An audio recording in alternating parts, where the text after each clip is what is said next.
नमस्ते, प्रणाम। सुनीता भोजपुरी गीत चैनल पर आप सभी का स्वागत है। मैं एक धमाकेदार चुटकुला नाच गीत सुनाने जा रही हूँ और वो गीत मेरी भाभी सुनाएगी। मेरे भाभी के मुंह से सुनना, भाभी के मुंह से गीत कैसा लगेगा कमेंट करके जरूर बताना। तो चलिए, मेरी भाभी सुना रही है।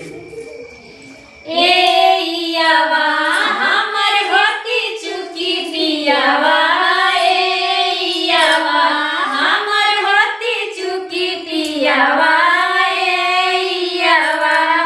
साजे पिया मारले सबेरे गोरियावले, साजे पिया मारले सबेरे गोरियावले, आधे रतिया रसगुल्ला से मनौले हो, आधे रतिया रसगुल्ला से मनौले हो, आधे रतिया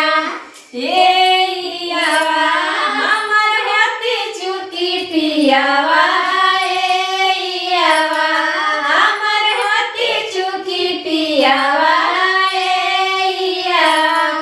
साजे पियावा मारले सबेरे गोरियावले, साजे पियावा मारले सबेरे गोरियावले, आधे रतिया रसगुल्ला से मनौले हो, आधे रतिया